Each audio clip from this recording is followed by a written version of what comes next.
Hello, and welcome to the Flick Advisor. Today we're going to review Live by Night.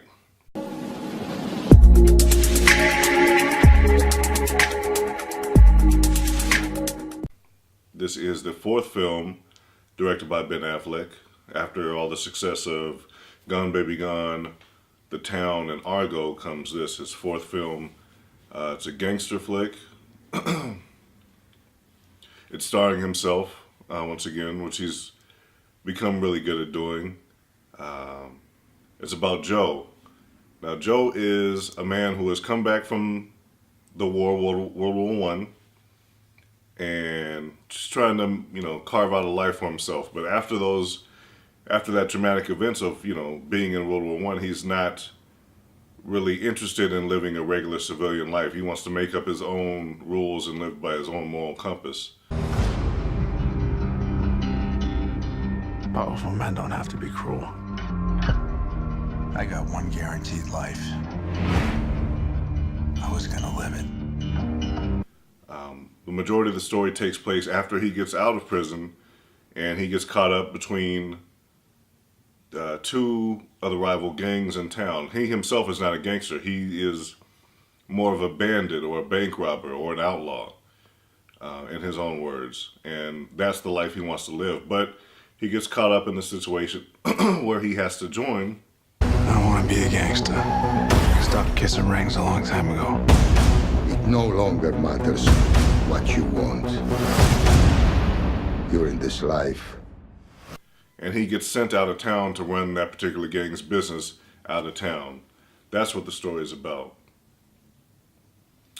I had to watch this movie again and wait a little bit because I enjoyed the movie, and when I seen all the reviews that was coming out about it, I had to double check myself to make sure I wasn't just being a fan of the genre.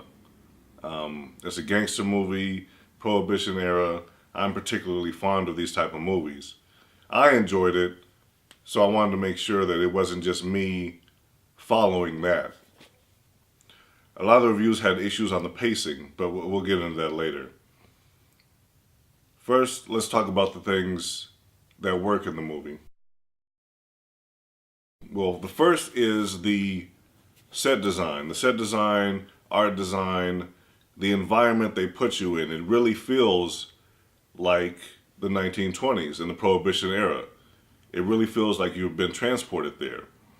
And there are moments where it doesn't just feel like that, but it also feels like we're in the era, maybe in the era after that, because it's shot in certain ways that the movies slightly after the Prohibition era, especially like the film noir type of movies are shot. It's shot in a similar fashion. So it gives you all this old nostalgia feeling that I thought was really neat, and that it really transports you into that era.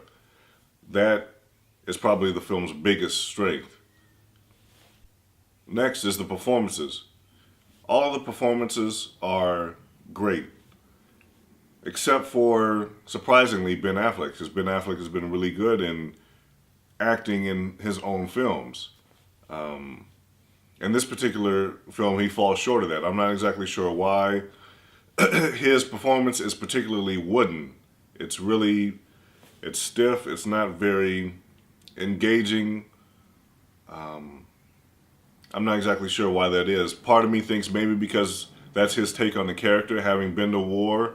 He's not shell-shocked, but he's lived through, World War One, and then after that, he goes to prison for a couple of years. Those type of things, maybe his take on it was that it's affected this man in such a way where he doesn't react very much to anything. However, all the other performances are more interesting than his, and he's the main character. Elle Fanning, as a character who goes out of town and dreams of becoming a big Hollywood actress. Without spoiling too much, she ends up in a weird situation. Her acting, her character really changes the film. We're all going to hell. Chris Messina as Dion, Joe's right-hand man in everything. He is probably the most lovable character in the film because everybody everybody wishes they had a right-hand man like this guy. He's loyal. He's just a great character. Chris Cooper, you know, another great actor, as the chief of police in that area, who has to deal with Joe and his goings on, and he plays a great character, outstanding performance. It's not a very, very big part, but it's important for the story. And Zoe Saldana does a good job in her role as well. The character feels a slight bit tacked on, but it's easy not to dwell on it. Their relationship starts off so quick, fast, and in a hurry, it seems fake. But shortly after that, you forget about how quickly the relationship started, and you just enjoy their relationship as they have some pretty decent chemistry on screen. Another thing that works in this film is the dialogue. The dialogue, to me, really feels like 1920s Prohibition era or some of the classic movies that depict that era. This movie feels authentic. The dialogue feels authentic. The even, like I said, the clothing, set design, everything feels like you're really there. I'm gonna rain bloody hellfire down on you and all you love. So you're threatening me with people who are more powerful than you? Exactly. So what am I talking to you for? Also, another thing that works with this film is the cinematography. The cinematography is really, really good. Not only, like I said, does it give you that nostalgia of the old school time of movies, it also gives you very, very pretty shots, a lot of pretty things to look at in terms of landscapes. The cinematography is so good, it almost goes to a point where it's unfortunate because it knows it's good. The movie seems self-aware of its own great cinematography, and that kind of takes you out for a bit. It's almost like they show you a nice shot, and then they give you a nudge, like, "Oh, you see what we did there? You see what we did there? Yeah, we shot that." And that leads into the things that don't work so well in this movie. Ben Affleck's performance doesn't work 100% in this film. I'm not sure exactly what he was going for. Like I said, maybe it was the hardened World War I veteran, plus had been to prison. Maybe that's what he was going for in his depiction of this character. The movie's based on a novel. I'm not 100% sure if that's how the character reacts to everything in the novel. But in this movie, like I said, he's really wooden, really stiff, really stoic. Lastly, in terms of things that doesn't work 100% on this movie, it falls a little bit short of its own ambition. The movie's a very ambitious movie. You could tell as soon as you start watching it. You can tell even from the trailers that Ben Affleck wants this movie to be among the leaders of the gangster genre. He wants this movie to feel not only like a gangster movie, but like the old school movies. It has moments where you could tell it wants to be similar to Casablanca. It has its Godfather moments. It wants to be in the upper echelon of gangster movies. And there's nothing wrong with that. The problem is it falls just a little bit short of that. And I think that's one of the reasons that this movie got such mixed reviews. When everybody's seen the trailers, everybody could immediately tell Ben Affleck wants this to be a gangster classic. And it's not quite a gangster classic, and I think it's probably his worst directed film. But it's still a good movie, but it's probably on the lower, rungs of the ones he's delivered us.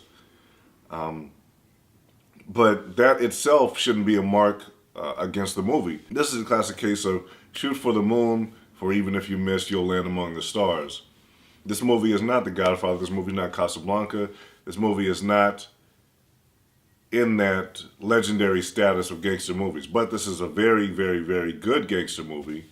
I think a lot of people let their expectations count against their final verdict of the film, and I don't think that's right.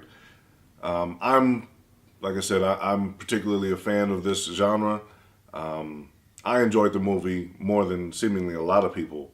I absolutely recommend seeing this movie, especially if you're a fan of the genre. Keep those things in mind, though, if you're not a fan of the genre, that there might be pacing issues. There might be moments where you're thinking to yourself, well, why isn't anything happening? Anybody else, if you're a fan of old school style dramas, if you're a fan of gangster movies, I would absolutely recommend watching this movie.